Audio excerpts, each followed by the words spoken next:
So here in video number 2, we're going to talk about the first principle that we mentioned earlier, and that is the movement and alignment of the pelvis.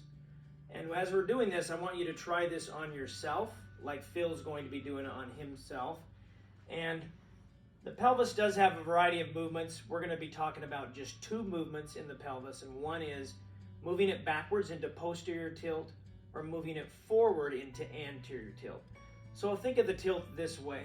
If you have a dish full of water that is now level at your pelvis, and you round your back and dump the water out of the back end of that cup, that is a posterior tilt. If you come forward and do the opposite movement to where you're now dipping that dish of water out of the front side, that is an anterior tilt.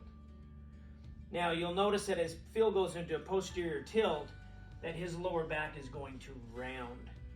When he comes forward into an anterior tilt, you can see that his lower back gets straight and that the rest of his spine also gets straight and that his trunk is more active, okay?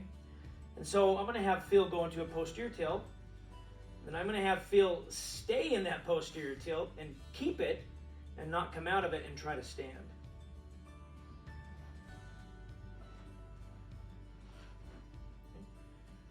And then I'm going to have Phil go more into an anterior tilt and do the same thing, try to stand.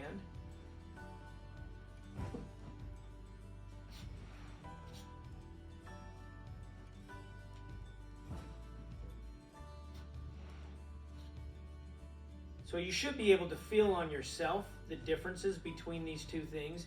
And the things I want you to look for and feel for is, first of all, when you are coming forward in anterior tilt, what does that feel like? What do you feel in your thighs?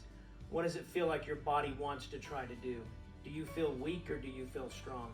When you go back into a posterior tilt, I want you to think of those same things. Do you feel weak or strong? Do you feel like what your thighs are going to want to do? And is it hard or easy to try to do that stand? You may have noticed that even with the anterior tilt, as Phil went to stand, that he actually went backwards because we realized that all 3 of these components that we're going to get to have to be combined together for that success to happen.